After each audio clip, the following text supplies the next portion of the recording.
Arizona Territory, 1877. The sun scorched the earth like an unforgiving judge, turning grass to straw and hope to dust. Zeke Lawson wiped sweat from his brow as he surveyed his modest ranch, a lonely patch of defiance against the wilderness stretching toward the Mogollon Rim. At 26, his hands were already calloused from 5 years of stubborn solitude, building what others called a fool's errand, a cattle ranch in Apache territory. "A man who seeks companionship out here courts death," Zeke muttered to his horse, patting its damp neck. His face, handsome despite the weathering of frontier life, rarely broke into a smile these days. His clean-shaven jaw remained set in determination, his blue eyes vigilant beneath the brim of his worn hat.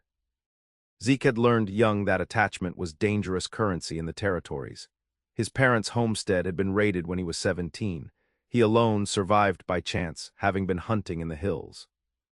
Upon his return, he found only ashes and graves to dig. The army captain who investigated had put a heavy hand on his shoulder. "Boy, the West takes everything you love eventually. Best to love nothing but your gun and your horse." He'd believed those words like scripture for 9 years. The creek that cut through his property had shrunk to a trickle in the August heat.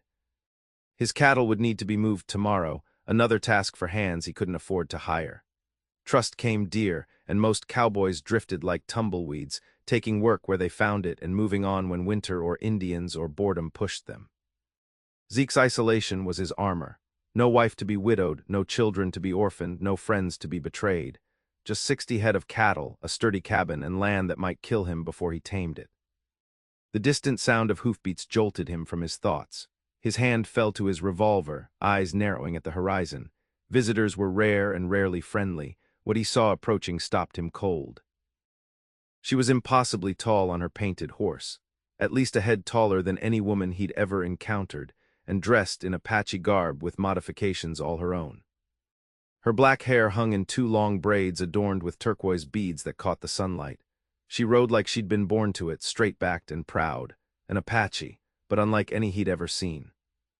As she drew closer, he could see she was young, perhaps 20 or 21, with striking features that hinted at mixed blood. Her skin was sun-darkened but lighter than most Apache, her eyes a startling green that seemed to penetrate his very thoughts as she halted her horse 30 yards from where he stood. "You are on my people's land," she called in clear, accented English. Zeke's hand remained near his gun. "United States government says different, ma'am." "United States government." She pronounced each syllable with deliberate care, as if tasting something bitter. "They have many words on paper. The earth remembers different stories." She swayed slightly in her saddle, and only then did Zeke notice the stain on her deerskin dress. Blood dried dark at her side. "You're hurt," he said, caution warring with the decency his mother had instilled in him long ago. "It is nothing," but her knuckles were white on her horse's mane. "Doesn't look like nothing." Zeke hesitated, then slowly moved his hand away from his pistol. "I've got water and bandages if you need them." Suspicion flashed across her face. Why would a white man help an Apache? Zeke shrugged. "Same reason I'd help anybody bleeding on my property. Don't much care to dig graves if I can avoid it." A ghost of a smile touched her lips. "You are strange for a white man. And you're tall for an Apache woman." Her chin lifted. "My father was a mountain." Zeke wasn't sure if that was metaphor or explanation, but he nodded toward his cabin. "Well, daughter of mountains, my water pumps over there if you're of a mind to drink." "Name's Zeke Lawson." She studied him for a long moment. "I am Eliana Zuni. My mother was Apache. My father was a Spanish trapper." She slid from her horse with a grace that belied her injury. Standing to her full height, she must have been over 6 feet tall. "Well met, Miss Zuni," Zeke said, wondering what strange wind had blown this woman to his door, and what trouble might follow in her wake. He led her to the water pump behind his cabin, watching as she cupped her hands beneath the flow. Blood had soaked the side of her dress, but she moved with determined strength. "What happened?" he asked, nodding toward her wound. "Soldiers," she said simply. "They found our hunting party yesterday." They did not ask questions before shooting. Zeke's jaw tightened. He'd heard stories of trigger-happy cavalry units pacifying the territory. "Are you alone?" "Now I am." Her eyes held his, challenging. "The others scattered to the mountains." "I rode too far south." "That's army land you're bleeding on, Miss Zuni." All land is someone's land. She straightened, her remarkable height emphasized as she looked down at him. Once it was ours. Zeke found himself struck by both her beauty and her defiance. Look, I've got some medical supplies inside. I can help with that wound. Why would you do this? Suspicion edged her voice. Because my mother would haunt me if I let anyone bleed to death on my property. He hesitated, then added more honestly, and because sometimes a man gets tired of only talking to his horse. To his surprise, she laughed, a sound like water over stones. Your horse must be a poor conversationalist. Terrible, Zeke agreed, the corner of his mouth lifting. Keeps talking about grass and nothing else. Something shifted in her gaze, wariness giving way to cautious assessment. Very well, Zeke Lawson, I will accept your help. Inside his cabin, Zeke busied himself gathering supplies while Eliana examined his sparse home with undisguised curiosity. The wound, when she reluctantly revealed it, was a bullet graze along her ribs, painful but not life-threatening if properly cleaned. You were lucky, he said, as he handed her a clean cloth soaked in whiskey. Luck had nothing to do with it, she replied, wincing as she pressed the cloth to her side. I saw the soldier aim and moved. He wanted me dead. Zeke said nothing. The tensions between the Apache and the army were worsening by the month, with atrocities on both sides fueling a cycle of vengeance. You should stay until morning, he found himself saying. It'll be dark soon, and wounded travelers make easy targets for cougars. Her green eyes studied him, measuring intentions he himself wasn't entirely sure of. You are not afraid to have an Apache sleep under your roof. I'm more afraid of explaining to my horse why I let a wounded woman ride off to her death, he answered dryly. That ghost of a smile returned. Your horse is very demanding. Terribly judgmental creature. As darkness fell, Zeke prepared a simple meal of beans and cornbread. They ate in relative silence, the strangeness of their situation hanging between them. He offered her his bed and prepared to sleep on the floor, but she refused, insisting the floor was more familiar to her than any white man's bed. My people are watching, she said suddenly, as she arranged a blanket near the hearth. Beg pardon. My people, they are in the hills, they will be watching this place. Her green eyes reflected the firelight. They protect me. Zeke felt a chill that had nothing to do with the evening air. Is that a threat, Miss Zuni? A truth, she replied. As you have your army, I have my family. I don't have any army, he said quietly. I have 60 head of cattle, a horse with opinions, and land that's trying to kill me with either drought or flood, depending on the season. Eliana studied him, yet you choose to stay. Nowhere else to go, he shrugged. And a man should stand by his choices, even the bad ones. Is it a bad choice, this place? The question hung in the air between them, more personal than any he'd been asked in years. Some days, he admitted finally. Most days. Because you are alone, she said, not a question. Zeke didn't answer, busying himself with banking the fire. But in the silence, he felt the first crack in the armor he'd built around himself, the first doubt about the wisdom he'd lived by since his parents' deaths. Morning came with golden light and birdsong. Zeke woke to find Eliana already up, standing in his doorway watching the sunrise. Your land is beautiful, she said without turning. It has its moments, he agreed, rising and stretching. She turned to him then, the morning light casting her profile in sharp relief. I must return to my people. He nodded, ignoring the strange disappointment that flared in his chest. Your horse is fed and watered. How's your side? It will heal, she touched the bandage beneath her dress. Thank you for your kindness, Zeke Lawson. Anyone would have done the same, he said. Her smile was knowing. No. They would not. As he watched her mount her horse, something compelled him to ask, will I see you again? Eliana looked down at him, her expression unreadable. The mountains and valleys have many eyes, Zeke Lawson. Some will be mine. With that cryptic response, she turned her horse and rode toward the eastern hills, her tall figure gradually diminishing in the distance. Zeke spent the day moving his cattle to better grazing, trying to shake the lingering presence of his unusual guest. By nightfall, he had almost convinced himself the encounter had been a fever dream born of too much solitude. Until dawn broke the next morning. The sound came first, a rhythmic drumming that vibrated through the earth into the soles of his feet as he stepped onto his porch. His hand went to his revolver as his eyes scanned the perimeter of his property. They emerged from the tree line like shadows taking form, hundreds of them, Apache warriors on horseback and on foot, surrounding his cabin in a great circle. Their faces were painted for war, feathers adorning their hair, weapons held ready. Zeke's throat went dry. This was how it ended then, one act of kindness repaid with death. Just as the army captain had warned, the West took everything eventually. He squared his shoulders, determined to meet his end with dignity, when the circle parted and a single figure rode forward. Eliana Zuni, astride her painted horse, her black hair adorned with eagle feathers, her tall frame imposing in ceremonial dress. At her approach, the warriors lowered their weapons. "Zeke Lawson," she called. "My uncle wishes to speak with you." From the ranks rode an older man, his face deeply lined, his bearing regal despite his advanced years. He spoke in Apache, his eyes never leaving Zeke's face. "Chief White Hawk says you gave water and healing to his niece," Eliana translated. "He asks why you, alone among the white settlers, would help an Apache." Zeke swallowed hard. "Tell him I helped a wounded person. That's all." She translated, and the chief responded with several sentences, his tone measured. "He says many white men have come to these lands," Eliana continued. "They bring papers and say the land is theirs. They build fences and shoot those who cross them. But you," her eyes met his, "you gave water freely to one who your people call enemy." "I don't have enemies," Zeke said quietly. "Just cattle that need tending and land that needs water." As Eliana translated, murmurs spread through the gathered warriors. The chief spoke again, longer this time, gesturing toward the hills and then to Zeke's cabin.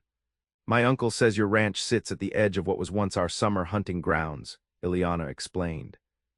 "The stream that runs through your land feeds the valley where our children once played. Now army men watch that valley, and our people go hungry." Zeke nodded slowly, understanding dawning. "Tell your uncle I have no quarrel with the Apache. I'm just trying to survive, same as anyone." More discussion followed, animated gestures between the chief and several elders who had joined him. Finally, White Hawk turned back to Zeke. "He asks if you would share water rights with our people," Eliana said. "Allow safe passage through your land to the stream in exchange for peace between you and the Apache." Zeke looked at the warriors surrounding his property, 500 strong at least, and realized this wasn't simply a request. Yet he found himself nodding not out of fear, but because the alternative, denying water to people who had lived here long before him, felt fundamentally wrong. "The water doesn't belong to me anyway," he said. "Tell your uncle your people are welcome to use the stream. I'll move my cattle away from the eastern pasture to give you clear access." As Eliana translated, the chief's weathered face broke into a smile. He dismounted with the help of 2 younger warriors and approached Zeke's porch. Up close, White Hawk's dark eyes held a keen intelligence. He extended his hand, palm up, in the Apache way. Zeke stepped forward and took the offered hand, aware of the historical significance of this moment. A white rancher and an Apache chief making peace when all around them war brewed. White Hawk spoke a few words directly to him. "He says you have the heart of a man twice your age," Eliana translated, a smile touching her lips. "And that perhaps not all white men have forgotten how to listen to the land." The chief returned to his horse, issuing commands that sent most of the warriors melting back into the surrounding forest. Only 20 remained, including Eliana, who dismounted and approached Zeke as her uncle rode away. "These warriors will stay to mark the safe passage through your land," she explained. "They will harm neither you nor your cattle." Zeke found his voice. "Did you know this would happen when you left yesterday?" Eliana's green eyes met his. "I told my uncle of your kindness, the rest was his decision." She paused. "Are you angry?" "Terrified is more accurate," Zeke admitted with a shaky laugh. "But no, not angry. Just wondering what the army will say when they discover I've made a peace treaty with Chief White Hawk." "Perhaps they will say nothing if they do not know." Her expression grew serious. "This agreement is between you and my people. The soldiers need not be involved." Zeke nodded slowly, understanding the precarious position they were both in. "Your secret's safe with me, Miss Zuni." Over the following weeks, a strange new rhythm established itself on Zeke's ranch. Apache came and went along the eastern boundary, respectful of the cattle and the boundaries Zeke had established. They left small gifts sometimes, a brace of rabbits, woven baskets filled with wild berries, once even a finely crafted knife with a bone handle. And Eliana visited often, initially to translate between Zeke and the warriors guarding the passage, but increasingly just to talk. She would appear at unexpected moments, sometimes helping with ranch work, sometimes bringing news from her people's camp. "Why do you live alone?" she asked one evening as they sat on his porch watching the sunset paint the distant mesas gold and crimson. Zeke stared into the distance. "Safer that way." "For whom?" "For anyone who might make the mistake of caring about me," he said simply. Eliana turned to study him, her height making her nearly eye level with him even while seated. "You believe love is dangerous." "Out here everything's dangerous, especially caring too much." "Yet you cared enough to help me." Zeke had no answer for that contradiction. Instead, he asked, "What about you? No husband waiting in that camp?" A shadow crossed her face. "I am different among my people. My height, my mixed blood, my education at the mission school. These things make me valuable as the chief's niece and translator, but—" She trailed off. "But not as a wife," Zeke finished quietly. "The men of my tribe find me unsettling," she said with a small smile. "Too tall, too outspoken, and white men see only an Indian." "I see Eliana," he said, the words escaping before he could consider them. Her eyes widened slightly, searching his face for mockery and finding none. The moment stretched between them, taut with unspoken possibilities, until a coyote's howl broke the spell. Eliana rose fluidly. "I should return before dark," she said. Zeke nodded, watching her mount her horse with practiced ease. "Come back tomorrow?" he heard himself ask. She looked down at him, her smile soft in the fading light. "Perhaps." Each day that followed, Zeke found himself watching the horizon for her approach. Each conversation revealed more layers to this remarkable woman, her knowledge of both Apache tradition and the white man's world, her dry humor, her fierce intelligence. She taught him Apache words and traditions. He showed her how to repair fence posts and mend tack. Slowly, the armor around Zeke's heart began to crack and fall away, but as summer gave way to autumn, tensions in the territory worsened. Rumors spread of Apache raids on settlements to the north, of army reprisals, of broken treaties and bitter vengeance. On a crisp October morning, as Zeke mended a broken corral gate, Lieutenant Mason rode onto his property with 6 soldiers. The young officer's face was grim beneath his campaign hat. "Lawson," he greeted curtly, "got reports of Apache activity in these parts. You seen anything?" Zeke's hand tightened imperceptibly on his hammer. "Just the usual. Glimpse of a hunting party now and then, nothing worth reporting." Mason's eyes narrowed. "Funny thing, Scout says he's seen regular Apache traffic through your eastern pasture. Almost like they've got permission." "Can't control where they ride, Lieutenant," Zeke replied evenly. "Long as they leave my cattle alone, I keep to myself." "That kind of thinking gets settlers killed," Mason snapped. "These savages understand only force. General Crooks ordered us to secure this region, and that means removing the Apache threat." "Doesn't seem much of a threat to me," Zeke said carefully. "Just people trying to survive, same as us." A dangerous light entered Mason's eyes. "Careful, Lawson. Man could get the wrong idea hearing talk like that. Almost sounds sympathetic to the enemy." "No sympathy," Zeke lied. "Just practical. I'm one man on a ranch too big for me. Can't afford to make enemies." Mason studied him for a long moment. "We're establishing a forward camp 5 miles north. I suggest you report any Apache sightings immediately, for your own safety." The threat in his voice was unmistakable. After they rode away, Zeke leaned against the corral post, his heart pounding. He needed to warn Eliana and her people about the army's increased presence. But as he saddled his horse, he spotted a lone rider cresting the hill to the east, Eliana, her hair streaming behind her as she galloped toward the ranch. Her face was taut with urgency as she reined in before him. "Soldiers are coming," she said without preamble. "Already been here," Zeke replied grimly. "Lieutenant Mason knows about the passage through my land." Fear flashed across her face. "Then we are discovered." "Not exactly. He suspects, but he has no proof of any agreement between us." Zeke touched her arm gently. "Eliana, your people need to be careful. The army's establishing a camp nearby." "We know. Our scouts have been watching them." She dismounted, standing close enough that he could see flecks of gold in her green eyes. "Zeke, my uncle is moving our camp deeper into the mountains tonight. It will no longer be safe for anyone to use the passage." Relief and disappointment warred within him. "That's sensible. You should all be far from here when the army starts their sweeps." "Come with us," she said suddenly. Zeke blinked. "What?" "Come with my people. The soldiers already suspect you of sympathy with us. When they find no Apache to fight, they will look for someone to blame." Her eyes held his. "You are in danger here." "I can't just abandon my ranch," he said, though part of him longed to follow her anywhere she might lead. "Your ranch will be here when the soldiers leave," she argued. "You may not be." The truth of her words struck him like a physical blow. Yet the thought of fleeing into the mountains with the Apache, abandoning everything he'd built, crossing a line that could never be uncrossed, terrified him. "I need to think," he said finally. Disappointment shadowed her face, but she nodded. "Tonight, my people will send a signal fire from the high ridge. If you choose to come, follow it to us." She mounted her horse in one fluid motion. "Choose wisely, Zeke Lawson." As she rode away, Zeke felt as though she was taking part of him with her. That evening, as promised, a small fire appeared on the distant ridge, visible only from his property, a private invitation. Zeke sat on his porch until midnight, watching it burn, wrestling with the choice before him. In the end, loyalty to the life he'd built won out. He couldn't abandon his ranch, not even for her. The fire eventually died, and with it, Zeke feared any chance of seeing Eliana again. Dawn brought the distant sound of gunfire from the north.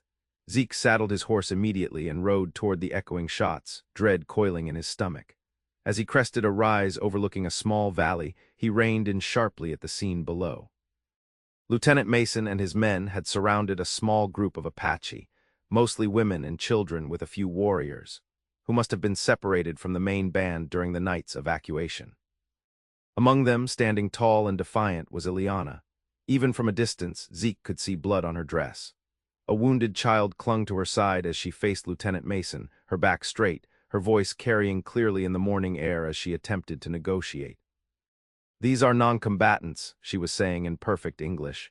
"They pose no threat to you or any settler." "All Apache are combatants by order of General Crook," Mason replied coldly. "Your people have raided settlements and killed white families. Now you'll answer for those crimes." "These are not raiders," Eliana protested. "They are mothers and children." Mason's hand went to his pistol. "One more word and I'll have you shot as a hostile." Something in Zeke snapped. Without conscious thought, he spurred his horse down the slope, galloping between the soldiers and the Apache group. "Lieutenant," he shouted, pulling his mount to a halt. "These people have safe passage through my land. They're under my protection." Mason's face contorted with rage.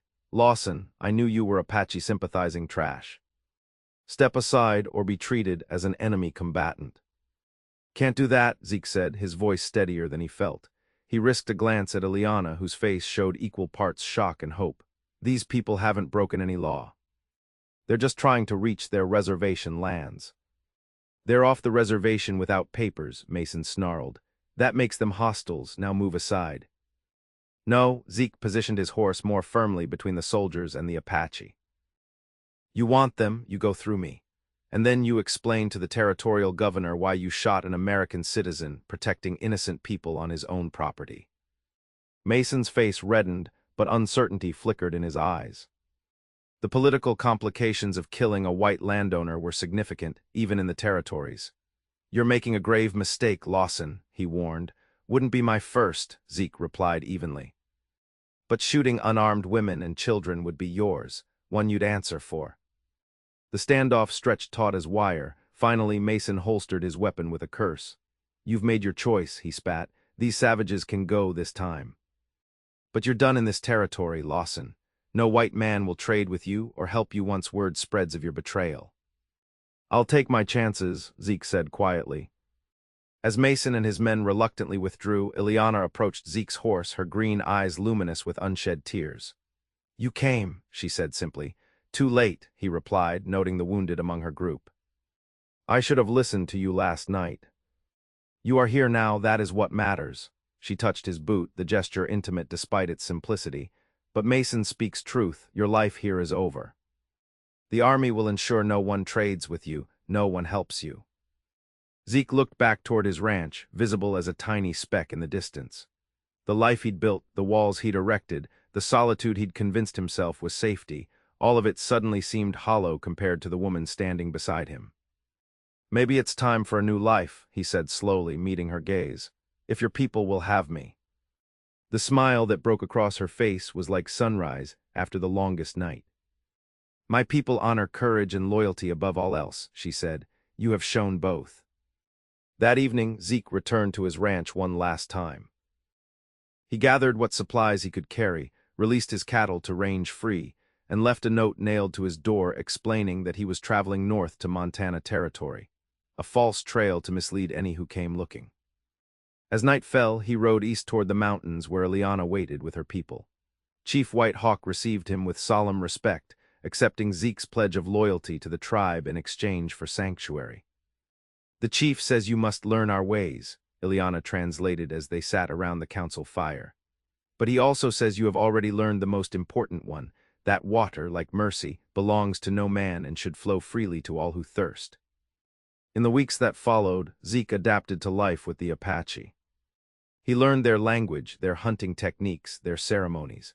The warriors who had once surrounded his ranch now taught him to move silently through forests, to read tracks in dust, to live in harmony with the harsh landscape. And Eliana, his tall, fierce, beautiful Eliana, became his constant companion and teacher. Their friendship deepened into something neither had dared hope for, a connection that bridged two worlds and healed old wounds.